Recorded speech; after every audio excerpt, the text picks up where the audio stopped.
जो विष कुछ नीचे गिरा, विष जो नीचे गिरा, जिससे कि बिच्छू, सर्प और एक वो प्राणी होता है जीव, जिसको बोलते हैं यहाँ पर गांव में गोयरो, है ना।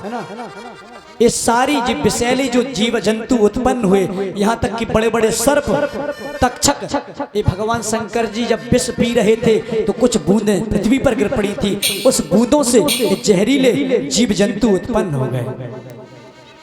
आगे पुनः समुद्र मंथन हुआ तो कामधेनु नाम की गाय निकली जो स्वर्ग को भेज दी गई। चंद्रमा निकला जो भगवान शंकर जी ने अपने ही मस्तक पर रख लिया। देवता लोगों ने कहा हमें दो चंद्रमा। शंकर जी बोले बस दिखा दी अपनी औकात, मैंने जब विष निकला तो हमें पिला दिया, अब कम से कम चंद्रमा ये ठंडा होता है, हमारा मस्तक ठंडा तो रहेगा कम से कम। तो आज भगवान शंकर जी ने अपने मस्तक पर चंद्रमा धारण कर लिया और जाकर के उत्तराखंड में तपस्या करने लगे। इसके बाद पुनः उच्चरही विश्रवा नाम का घोड़ा निकला जो स्वर्ग भेज दिया गया। पुनः समुद्र मंथन होता है तो ऐरावत नाम का हाथी निकला जो इंद्र को मिला है। इसके बाद कौस्तुभ मणि निकली जो भगवान विष्णु ने स्वयं धारण की है। पुनः समुद्र मंथन हुआ है तो कल्प वृक्ष निकला जो स्वर्ग को भेज दिया। अब दैत्य लोग कह रहे हैं महाराज सब स्वर्ग ही में भेजते जाओगे, हमको नहीं दोगे कुछ। तो पुनः समुद्र मंथन हुआ तो सुंदर सुंदर अप्सराएं निकली।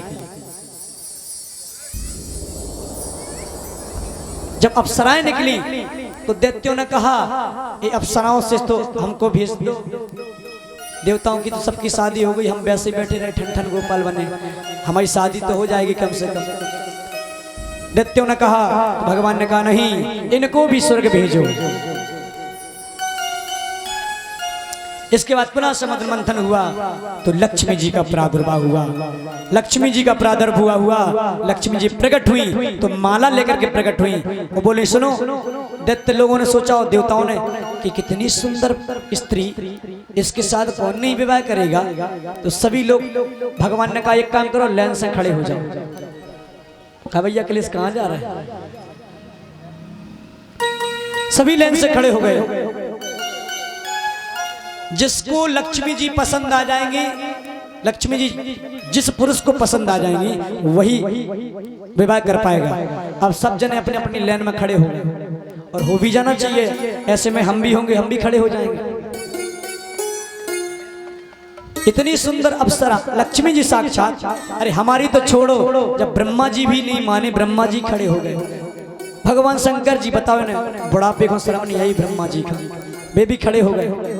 बच्ची की समान है, अपनी नातन के बराबर है, लक्ष्मी जी खड़े हो गए, अपनी दाढ़ी पे हाथ फेर रहे, खिजाब कर लिया। और भी वरुण, चंद्रमा, सूर्य, इंद्र सभी खड़े हो गए। इस साइड दैत्य खड़े हो गए। अब लक्ष्मी जी ने देखा ब्रह्मा जी को, ब्रह्मा जी बुढ़े एकदम और चार मुंह वाले, बोले इन देवता से विवाह करके हम क्या करें, अपनी जिंदगी खराब थोड़ी कर लें। आगे चले, भगवान शंकर जी सर्प डालें अपने गले में। लक्ष्मी जी बोली तुम्हारा जो सर्प हमें डिस्टर्ब करे हम नहीं कर पाएंगे। आगे बढ़ी, चंद्रमा को देखा, सूर्य भगवान को देखा, बोले सूर्य भगवान तो इतने तपाते हैं कि बोले हमारे इनकी गर्मी हम सहन नहीं कर पाएंगे, हम तो जल जाएंगे। आगे चल के इंद्र भगवान खड़े थे। इंद्र भगवान से कहा तुम्हारा इन अप्सराओं से मन नहीं भरा जो अब शादी की लाग में तुम खड़े हो गए, बहुत बेईमान हो इंद्र तुम। इंद्र बेचारे शर्मा गए, बोले अब शादी करना नहीं, कैंसिल। दैत्यों के पास पहुंचे, दैत्यों के पास पहुंची लक्ष्मी जी तो उनको भी इग्नोर कर दिया।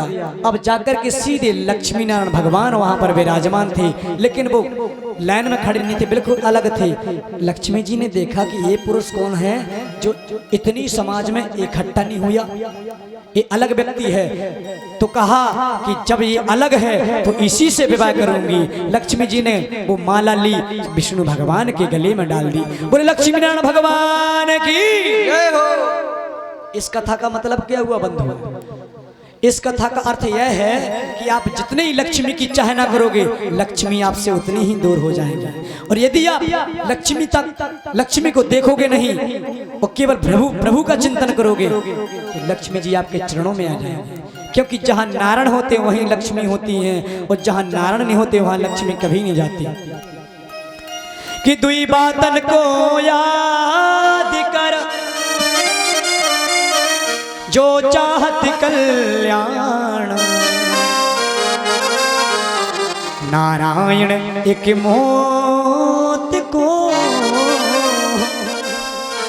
दूजे श्री भगवान। भगवान का चिंतन कोई नहीं करता, लक्ष्मी को। धन के पीछे सभी है कि माया को सब कोई भजे, माया को सब कोई भजे, पर माधव भजे न को। लेकिन हम तो ये कहेंगे कि एक बार माधव भजो तो माया चेरी हो, माया चेरी हो,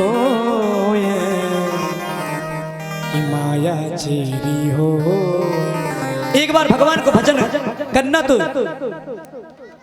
आपकी लक्ष्मी तो आपके चरणों में आ जाएगी। लेकिन भगवान को नहीं भजते, लक्ष्मी को भजते हैं।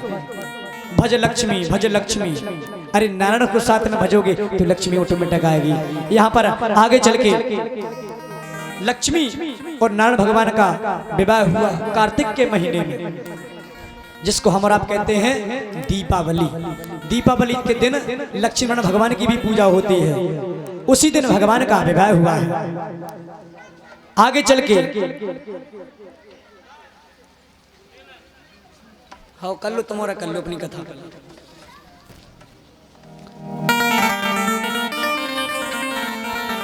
एक सुंदर पुरुष प्रकट हुआ जो धन्वंतरी के नाम से विख्यात हुआ। अपने हाथ में अमृत का कलश लेकर के जैसे प्रकट हुआ तो दैत्यों ने छीन लिया और भागने लगते हैं। तो देवता लोग पीछे जाते हैं। देवताओं ने कहा प्रभु आप ही कुछ करो। तब भगवान ने मोहिनी का रूप बनाया और दैत्यों को छल करके आज वो अमृत देवताओं को पिलाया। और बदले में उसी के बीच में एक सुरभानु नाम का दैत्य बैठ गया था। सूर्य चंद्रमा ने इशारा किया, जिसको तुम देवता समझ रहे हो, देवता नहीं है, दैत्य है। तब तो भगवान ने सुदर्शन चक्र से उसका सिर धड़ से अलग कर दिया। तो एक बन जाता है राहु और एक बन जाता है केतु। लेकिन वो अमृत तो प्राप्त कर गया, लेकिन उसने भी श्राप दे दिया सूर्य चंद्रमा को कि अरे तुम्हें शर्म नहीं आती, हम भी तो सत्संग में बैठे थे लेकिन तुमने हमारा वध करवा दिया। इसलिए जाओ, आज से जब तक ये संसार रहेगा हम तुम्हें हर वर्ष ग्रसित करेंगे, जिसको हम और आप कहते हैं सूर्य ग्रहण और चंद्र ग्रहण। आगे चल के देवासुर संग्राम हुआ, जिसमें कि दैत्यों की पराजित हुई। देवता लोग पुनः स्वर्ग पर आ जाते हैं। इसके बाद एक बार दैत्यों ने ब्राह्मणों की पूजा की। गुरु शुक्राचार्य आए, दैत्यों के जो गुरु हैं शुक्राचार्य, उन्होंने ब्राह्मणों की पूजा करवाई। ब्राह्मणों ने आशीर्वाद दे दिया कि जाओ तथास्तु।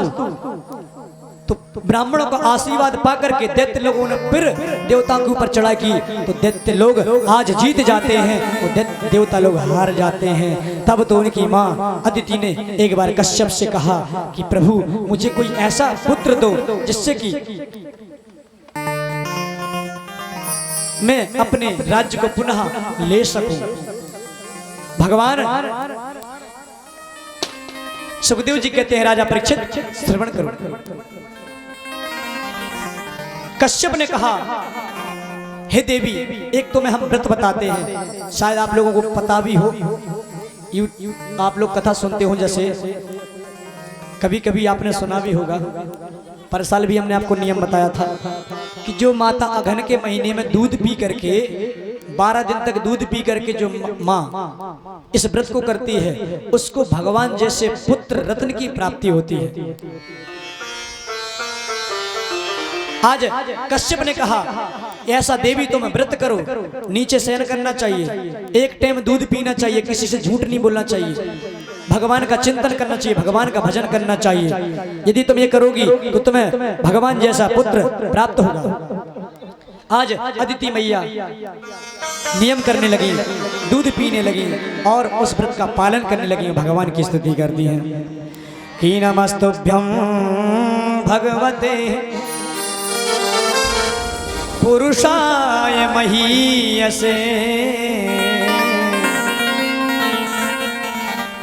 सर्वभूत निवासाय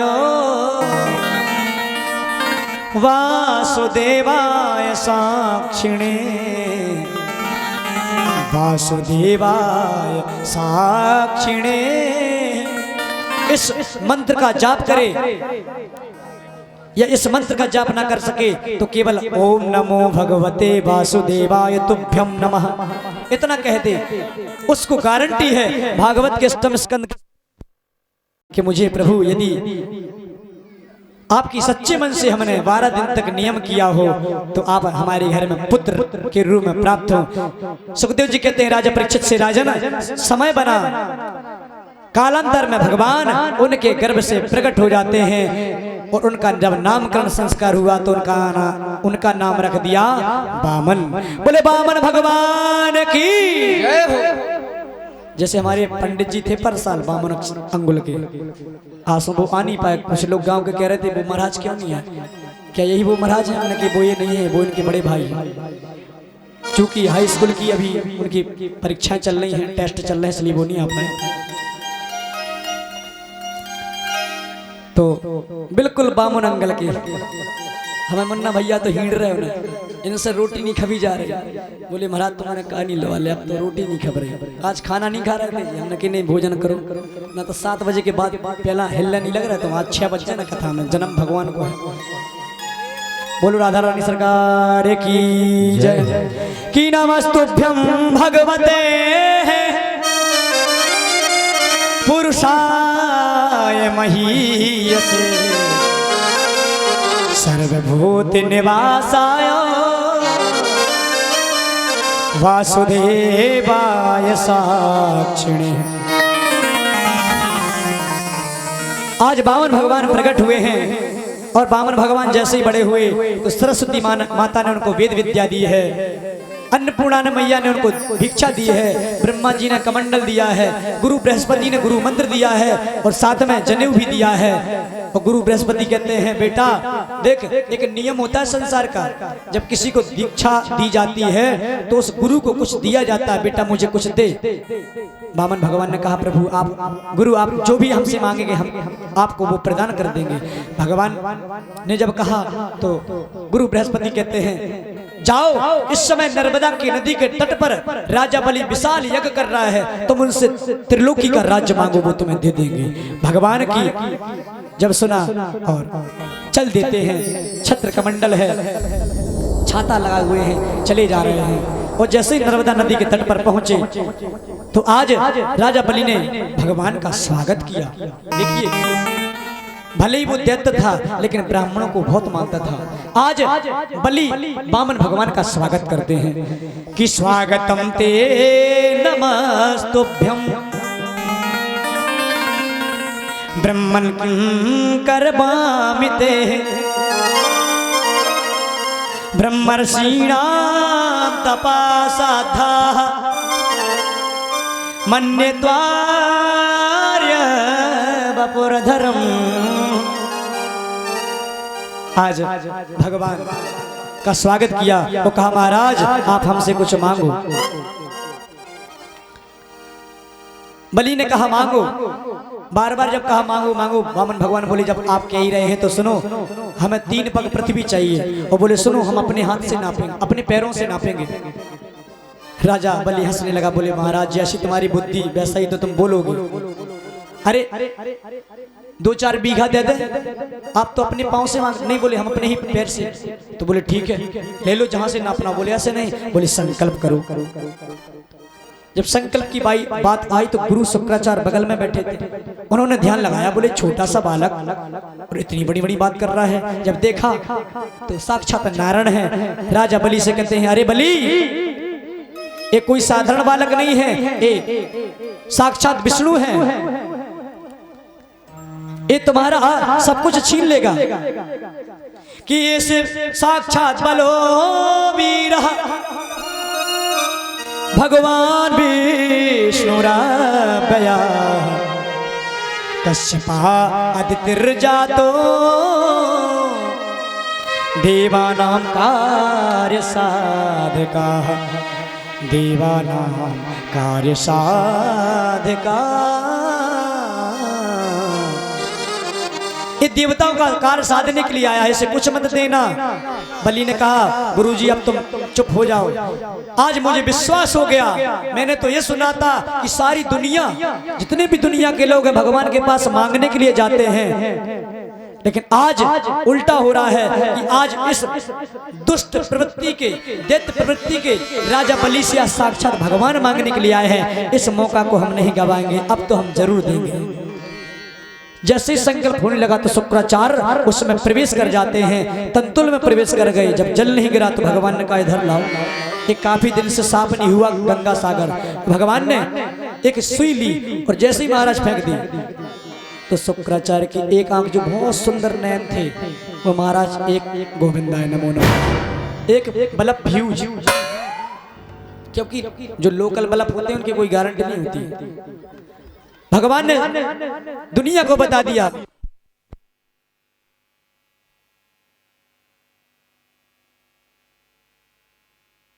आज स्वागत किया है और जैसे ही संकल्प किया तंतुल में प्रवेश कर जाते हैं। शुक्राचार्य की आंख फोड़ दी। भगवान ने कहा, सुनो,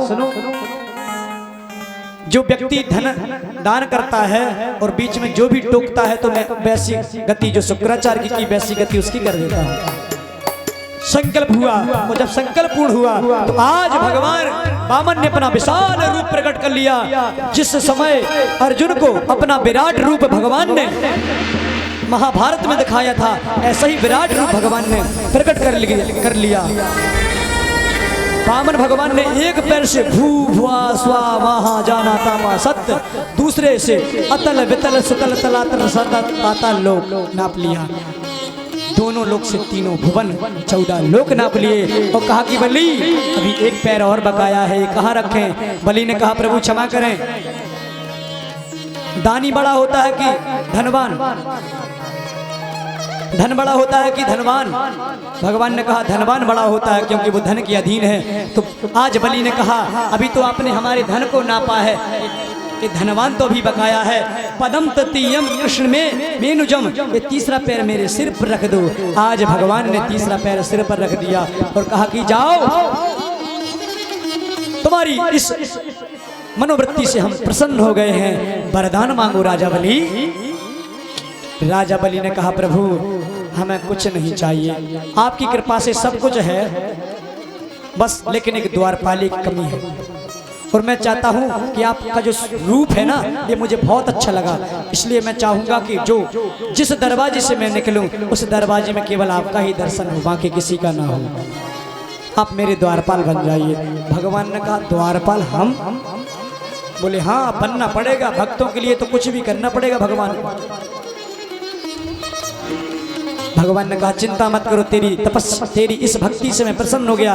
जिस दरवाजे से तू आएगा उस दरवाजे पर सबसे पहले मेरा ही दर्शन करेगा। भगवान वरदान दे करके द्वारपाल बन जाते हैं। 1 साल हो गया। लक्ष्मी को पता चला कि मेरे स्वामी जी, नारद के द्वारा, कि मेरे स्वामी जी की तो नौकरी लग गई, तो एक सुंदर बहन का रूप बनाया और चली जाती है बलि से, कहती है, बलि भैया देख, आज रक्षाबंधन, मेरी कोई बहन नहीं है, तो मैं चाहती हूँ कि आज तुझे राखी बांधूं। राजा बलि ने कहा, अरे इससे बड़ा सौभाग्य और मेरा और क्या हो सकता है? मेरी भी कोई बहन नहीं है और तेरा कोई भाई नहीं, इसलिए आज से तू मेरी बहन, मैं तेरा भाई, बांध राखी। और आज राजा बलि को लक्ष्मी जी ने राखी बांधी है। तो बलि ने कहा, बहन जब तूने प्रथम बार राखी बांधी है तो मुझसे कुछ मांग ले। लक्ष्मी जी ने कहा, भैया मेरे घर में काऊ बात की कमी ना है, सब कुछ है, भगवान की कृपा से। लेकिन एक चीज की कमी है। बलि ने कहा बहन बता दो क्या कमी है। बोली जो तेरो द्वारपाल है मुझे बहुत अच्छा लगा है, ये द्वारपाल मुझे दे दो। बलि समझ गए, बोले अरे देवी कोई तुम साधारण बहन नहीं हो, मैं समझ गया। द्वारपाल कोई और नहीं मांग सकता, द्वारपाल पति नारायण को तो केवल उसकी पत्नी लक्ष्मी ही मांग सकती। आज प्रणाम किया है बलि ने और कहा कि मेरा जीवन धन्य हो गया कि आज साक्षात लक्ष्मी जी जिसके घर पर भगवान नारायण को मांगने के लिए आई हूँ, इससे बड़ा सौभाग्य और क्या हो सकता है। और मैं एक बात और जरूर बोलूंगा, इस संसार में यदि देखते हैं तो टेढ़ा देखते हैं, बोलते हैं तो टेढ़ा बोलते हैं, और जब प्रीति करते हैं किसी से तो टेढ़ी ही करते हैं। सीधे आदमी को सीधे आदमी से सभी संपर्क करते हैं, टेढ़े आदमी से कोई नहीं बोलता। बोले काली मैया की जय।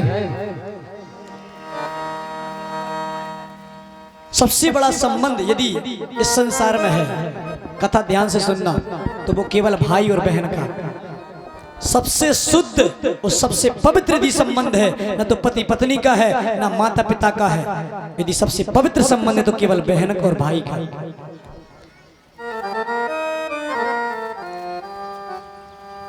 जब बहन भाई जब साथ में खेलते हैं छोटे में, और जब वो बड़े होते हैं तो विवाह होता है बहन का, तो सबसे पहले धन भाई कौन करता है? भाई करता है कि नहीं करता है? भाई करेगा ना धन बुआई। उसके पहले जब लगन पक्यात का कार्यक्रम होता है तो भाई बैठता है। इसके बाद विवाह के बाद जब बहन के जब बच्चे होते हैं तो कौन बन जाता है वो भाई? मामा। तो पच लेके कौन जाता है? मामा जाता है ना। जब उसी बहन के भाई की जब शादी होती है तो चीकट लेकर के कौन जाता है? भाई जाता कि नहीं जाता है ना। और किसी बहन के साथ कभी ना हो ऐसा, जब उसकी जब बहन विधवा होती है तो भाई ही कफन लेकर के जाता है। जिंदगी भर का यदि किसी बहन का रक्षक है तो वो केवल भाई, ना तो उसका पति है ना उसका कोई पिता है।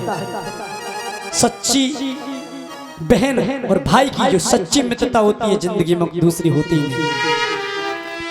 आज लक्ष्मी जी ने अपने पति को मांगा और कहा कि भाई आज से भले ही तू दैत्य है लेकिन तेरे दरबार में कभी भी लक्ष्मी की कमी नहीं होगी, न कभी कभी आने दूंगी। तो ऐसा वरदान देकर के भगवान चले जाते हैं। आगे सुखदेव जी कहते हैं राजन श्रवण करो, अब हम तुमको राम भगवान के जन्मोत्सव की कथा सुनाते हैं। लेकिन ये भगवान राम जी का जन्म कहां से उत्पन्न हुआ, कहां से प्रकट हुआ, उनके बारे में श्रवण करो। एक सत्यव्रत नाम के राजा थे, एक बार जलाशय में स्नान कर रहे थे। कथा ध्यान से सुनना। राम जी का प्रादुर्भाव कहां से हुआ, इनके वंश में सबसे पहले कौन हुआ, ये आपको सुनना है। सत्यव्रत नाम के राजा थे, एक बार जलाशय में स्नान कर रहे थे। तो स्नान करते करते उन्होंने जैसे ही जल निकाला बाहर तो उनकी अंजलि में छोटी सी मछली आ गई। उसने याचना की महाराज इस जलाशय में मुझे मत डालना, नहीं तो छोटे छोटे बड़े बड़े कीटाणु मुझे खा लेंगे। तो दया आ गई, अपने आश्रम में ले आते हैं, एक मटके में डाल दिया। देखते ही देखते उस मछली ने इतना विशाल रूप बना लिया कि उस मटके में भी ना बनी। याचना करती है तो सरोवर में डाल दिया सत्यव्रत ने। जब समुद्र में सरोवर में बड़ी हो गई तो सात समुद्र में डाल दिया, और देखते ही देखते इतना विशाल रूप प्रकट किया, सारे समुद्र को उसने घेर लिया। तब तो सत्यव्रत राजा घबरा गए, बोले देवी तुम कोई और नहीं, तुम कोई साधारण मछली नहीं हो, अपना परिचित दो। तब भगवान मत्स्य के रूप में प्रकट हुए। बोले के वो कहा राजन आज से 7वें दिन ये सारी पृथ्वी जलमग्न हो जाएगी, कुछ भी नहीं रहेगा, सारे संसार में महासागर ही महासागर दिखाएगा। उस समय केवल तुम ही शेष बचोगे और हम बनेंगे मछली, मत्स्य का रूप अवतार लेंगे। तो तुम वासुकी नाम के सर्प को एक नौका से बांध लेना, कई हजार वर्ष तक विवाह होगा। इसके बाद जब जल कम हो जाएगा तो तुम्हारे ही वंश में आगे चल के प्रभु राघवेंद्र सरकार जन्म लेंगे। और यहीं पर समय बना। 7 दिन बाद महाप्रलय हुआ, जिन्होंने सत्यव्रत ने एक नौका पर बैठा करके सूक्ष्म रूपों को लेकर के, अंकुरित लेकर के अपनी गोद में बैठ जाते हैं। कई हजार वर्ष तक प्रलय बना रहा, कई हजार वर्ष तक जल में विहार करते रहे। और जब जल संपन्न हुआ तो इन्हीं राजा सत्यव्रत का नाम आगे चल के विवस्वान माने सूर्य हुआ है। तो यहीं पर भागवत का अष्टम स्कंद 24 अध्याय विराम होते हैं। में हमारा प्रवेश करें। नवम स्कंद में प्रवेश करने के पहले राम जी आएंगे, इसके बाद हमारे श्याम जी आएंगे। तो ऐसे नहीं आना है, कैसे आना है सतीश भैया, कैसे आना है? घुटुंगन आना है ना, है ना? तो घुटुंगन कन्हैया को बुलाते हैं। और देखिए, यदि कन्हैया को बुलाना है सच्चे दिल से तो हाथ उठाओ एक बार। कौन कौन कन्हैया को बुलाना चाहते हैं?